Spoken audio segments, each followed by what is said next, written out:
I went to Thailand in November, actually it was December. December. Yeah. December in 1966.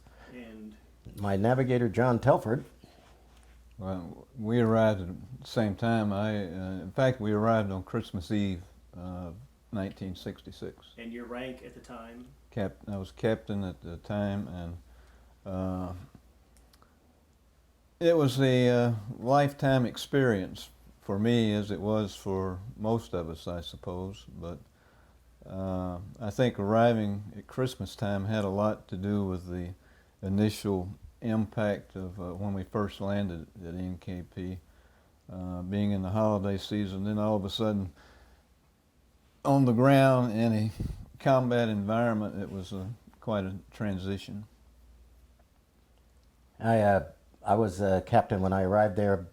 However, I pinned on my major's leaf during my tour there, and arriving there at that time of year, again, we had just left our families for a year at our respective homes, or their respective homes, and we were just, I thought that, hey, I get a chance to do what I've been trained to do all my life, and then the opportunity to defend my country. I just lost a brother who was 19 years old, and he was killed about a year earlier in February 1965, and he was a U.S. Marine guy at 19 years of age at the time he went, and he was stepped on a landmine in Pleiku area in Vietnam.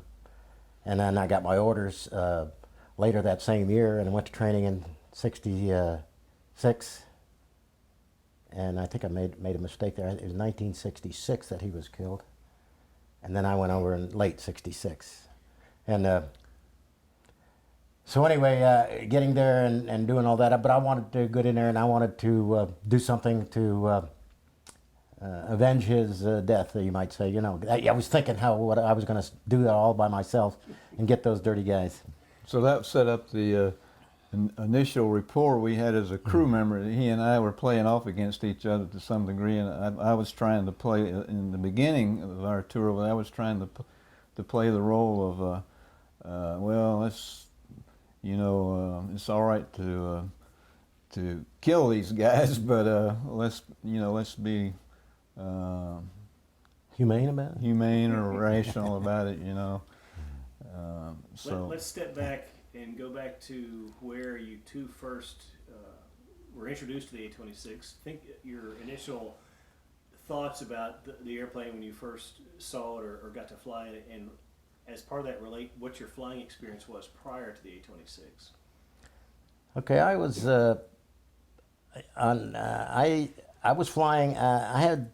Came in the Air Force in 1955, and I was a navigator for almost 5 years, and I went to pilot training and came out of pilot training, and I went into the Super Connies, or the EC-121s, flying radar picket ship missions, early morning missions out of California, and I ended up with over 2,000 hours in that airplane at about the time I got my assignment to the A-26. I had volunteered previously to go over there, and then, of course, didn't succeed. Finally, I did get the I did get the assignment to the B-26, and I didn't even know what one was when I got the assignment at that time. And then I got the assignment, and John and I were both, ironically, in the same wing at McClellan Air Force Base in California. In fact, we lived almost across the street from each other. 1965, 66. 65 and 66. And when the assignments came down, then I guess we had several other navigators in the 552nd Wing at McClellan that were also had been selected to go to the A-26, and then George had a decision to make I guess it was his decision as to which person he wanted to be his navigator, and so that's how we teamed up together at McClellan. I feel very fortunate that that's the way it turned out. But I'm very honored he said that too. my background was, of course, somewhat different than George's as being a navigator, and I came into the Air Force in 1960 and went through nav school in Harlingen, Texas, and then got assigned to EWO school, Electronic Warfare Officer School at Keesler. And then lo and behold, out of Keesler, they sent me to a navigator assignment at McClellan in the 552nd. And so I had about 3,000 hours experience in the 121 at McClellan. And that was the total of my background before I went into the A-26. All right, George, let's think back. You're right. Where did you first see the A-26, in England or Hurlburt? We got the assignment, and it came out to Hurlburt Field, and we began our training right here at that time at Hurlburt.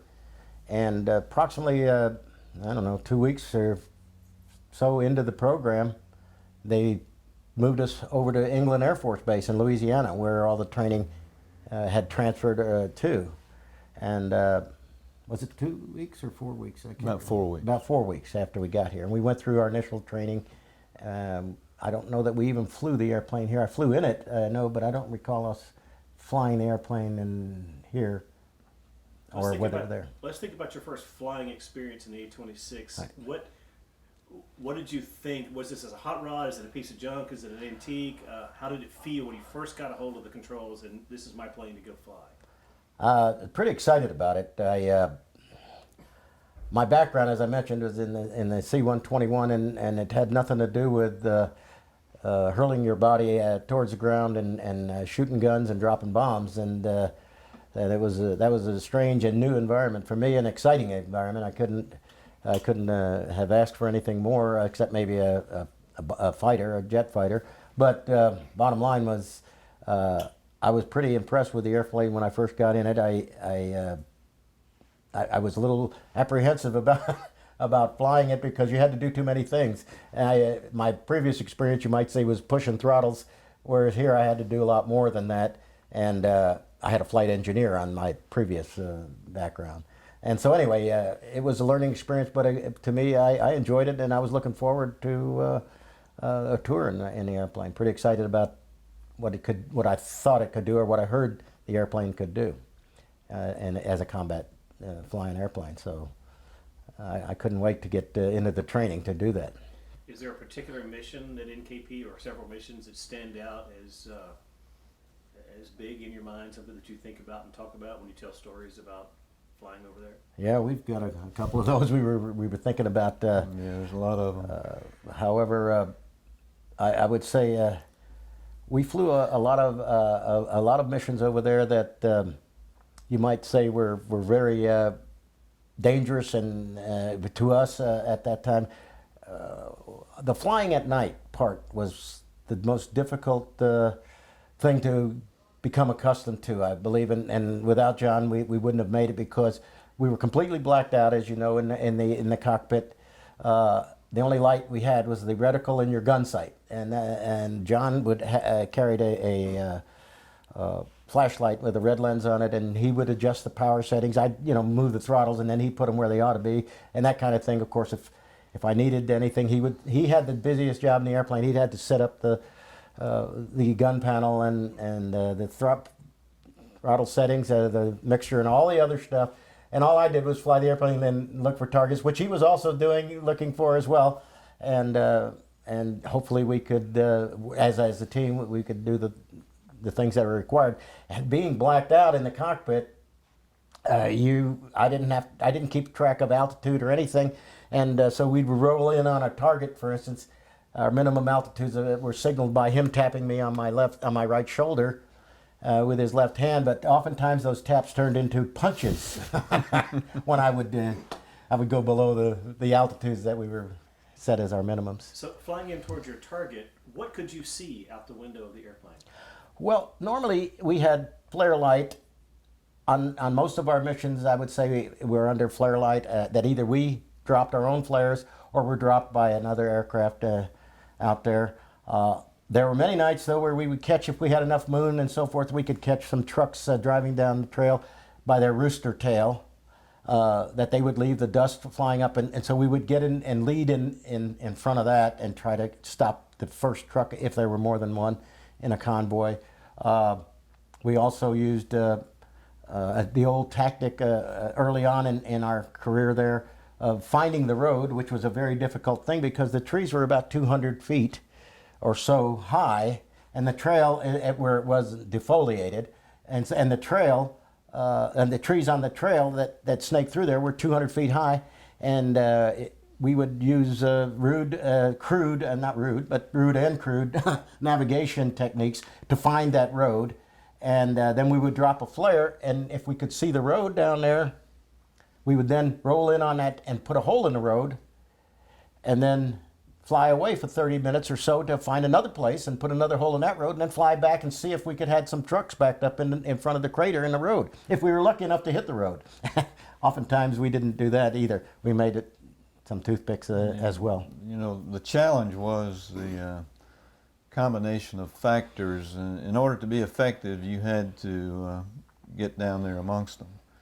And to get down there, as like George says, the terrain was mountainous, karst, and nighttime conditions, and it was the aircraft itself. We had no sophisticated equipment as far as terrain avoidance or navigation. We had a TAC-in and ADF, and that was about it, wasn't it? Yeah, and so it relied mainly on map reading once you got out into the target area. And oftentimes we would catch a vehicle in the dark, and when you roll in, you know, there was no horizon or anything. It was sometimes very, very dark, and we would use the technique of, if it's blacker than black, you better pull up because there's a possibility that could be a mountain. Yeah. Or the ground. So a lot of times we went in the dark, and hopefully we would try to get something burning on the ground to give us a reference point from which we could go up ahead and then climb up and maybe expend one of our flares if we didn't have a flare ship to light up the target so we could go ahead and strike it. What type of ordnance were you typically, if there was an average ordnance load? I know you carried napalm, you carried the funny bombs. What would you carry on the pylons on the wings? Yeah, well, back to the bomb bays, before I get to the wings, however, we would carry sometimes a couple of 750s, sometimes a couple of, or three maybe, or four 500-pounders in there. And then oftentimes we'd carry a 1,000-pounder, maybe only one. You could carry a 1,000-pounder in there. And our ordnance load was what was left over in the bomb dump from World War II. And often nights we would walk out there and we'd look up at our bomb load and say, what in the world is that? Things we had never seen before in our training and so forth. And then we would often carry also in that bomb bay, maybe racked up on either side, 6 to 10 or 12 white phosphorus bombs. They were about 100-pound bombs, which were filled with white phosphorus, which were great for marking the road and marking the jungle and so forth in that light. So then on the wings we would carry usually I guess I'll go from the outer side in. Of course, John, you can but we would carry maybe a rack of flares on each wing on the outer pylon. On the next pylon, maybe rocket pods of either 19, mostly 19 rockets, but a single shot.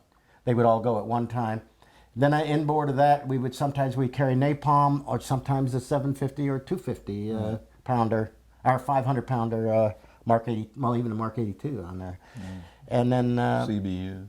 And then the CBUs were the tubular ordnance, in which they were little round bomblets that are shaped about the size of a baseball, with little winglets on them, and they would blow up and close to the ground or on the ground, and expend a lot of shrapnel out. And we use those a lot for getting underneath the truck. Often the trucks were armored, or their loads were maybe rice or foodstuff, things that didn't blow up and burn. And then they had armor plate over the. We could see, you could tell a lot of the times our bullets would bounce, our 50 cals would bounce right off their windshields, and so they were carrying armor plate on their windshields. And when he said CBU, because that became one of our favorite you might say, truck stopping and killing ordnance, in that we would fly down the truck next to the truck and just lower that wing just a little bit, and then punch these things off, and these little things would come out and they'd hit the ground, and then the little BBs and shrapnel that was in there would come up, and we'd get the gas tank of the truck from underneath. And he could have got off scot-free, you might say, if it wasn't for and the CBUs became a favorite truck stopping ordnance. And once you can get the CBU to break the gas tanks, fuel tanks, then you can come in with just about any other ordnance, Willie Pete or napalm or anything, and set it on fire. Boom. Well, yeah, once we got them burning, we'd be okay on that. Once you get the first one or two burning, then you can have a crapshoot on the others. So, Mr. Telford, describe your activity where he's rolling in on a target looking to kill things. Describe to a civilian who's not ridden the airplane what you're doing on the right side of the airplane for him. Well, when George is getting set up to make a run on the target on the road, my primary job was, of course, I'd already determined what our altitude was, what the terrain is, and best approach into the target. And if it was a heavy ordnance like a 1,000 or 750-pound bomb, to make sure we didn't go below that altitude, a safe, effective release altitude. And we didn't want to blow ourselves off the face of the earth. Right. Then I had to set up whatever ordnance we were going to use. I had to prepare the armament panel for it to activate that particular piece of ordnance. And then I would call out the altitudes and any other thing that I saw going on, like ground fire or anything like that. And so as I would hear him calling out these altitudes and various other parameters that we had to maintain, dive angles and various other things, I would then get myself, in other words, I'm looking for the target. I got the target, but I haven't got the pipper right where I want it yet, taking into account whatever it is we're trying to take into account, or supposed to take into account, because at times you didn't care. But get the pipper near or on the target before we hit that minimum that I knew was coming up. And I knew I was going to get a tap on the shoulder, and if I didn't, once he comes off the target, then my job is, like, if we dropped a bomb out of the bomb bay, I close the bomb bay doors. Or if it's something off of the wing panels or pylons, then I deactivate that particular pylon, and I keep a record of what we've dropped, so I know what we've got left and what we've expended. And then I try to acquire the target over my shoulder one way or the other to determine how effective or ineffective we were. And of course, he's doing the same thing. And if we're being shot at, see, initially, the gunners over there were very, very sophisticated as well. And oftentimes, when we would roll in on the target and we would expend our ordnance, that's about the time the aircraft has run all the energy and everything we got going. And now we've got full power. We're going in. We've got a lot of flames coming out of the exhaust, and we're full power. We're pulling out, and we're trying to climb out of there for the next run or whatever. And that's oftentimes when the gunners were smart. And they wait to that point because we were most vulnerable at that point. And here we're expending all our energy now to climb, and so they start shooting us at that time. And so we would try to pick up where the bullets were coming at us, what we needed to do, jink, turn, change altitude, change headings and various other things. And he would also see them coming, often calling and advising me where they were, and brake left, brake right. Oftentimes we never saw our target after we dropped on it because we were too busy trying to get our butts out of there to get home. Just to tell you one story give an example of what George is talking about, is one night we were out on the target on a choke point. It was called Foxtrot, and it was known to be heavily defended by AAA. And we came off the target, and George detected some pretty good ground fire coming from his side, and I at the same time detected ground fire coming from my side, and I told George to brake left because ground fire was coming up this way off of my right side, and he kept braking towards me. I said, brake right, and he kept brake left. Or brake left, and he kept braking right into the gun. And it was the only time in the whole period of time that we were over there that I actually looked down when we got up to about a, I guess, what, 60-degree bank angle or something 40 to like. 60, yeah. And you could look down the wing, and I was looking right down into the muzzle of that gun, and it was this bright white. Normally when the tracers are off target a little bit, you'll see orange tracers coming up at you, but there were no tracers. It was just bright white flashes passing in front of the windscreen. And But little did John know. I didn't know at the time that he was seeing similar things on his side of the aircraft. See, so the ground fire was going like this, And so, you know, it's the old thing when you're flying airplanes, especially in the formation, you're always supposed to keep, you know, your eyeballs right on that lead airplane or the airplane you're flying formation on, and you don't look anywhere else. All you do is look at the airplane, you know. But you always let another one eye wander because you don't know where that guy's going to take you. And so John had told me to brake left, but I had already seen this gun shooting at us at that point, but I also was looking around, and I saw the other gun as well, and I attempted to turn inside of it. John didn't know that at that time. I didn't know that. And so had I broken left, I'm feeling like, in my mind anyway, that he might have gotten us in the belly as I broke left. And of course then I had the other one in which I would have been climbing and into his gun bullets that I saw coming up. And I guess, you know, if you don't know, or people don't know, the tracer, we were pretty close on this one. 9 times out of 10 we're far enough away where you can see the tracer coming up at you, and they've been known to everybody as golf balls. And so you see the golf ball coming at you, and if you see a tail on the golf ball, the bullet will not hit you. Right. Now remember that's every 5th bullet that they're shooting at you is the tracer. And if you see a tail, don't worry about it. But if you see a golf ball and it's getting bigger and bigger and bigger and there's no tail, you better do something because that bullet's going to get you. And so, like I say, I saw a tail, and so I went inside of it, and that's the bottom line on that one. However, 9 times out of 10, if John said brake left or brake right, I'd do exactly what I said, because most of the time I was concentrating on the target and not aware of a lot of where the AAA was coming from.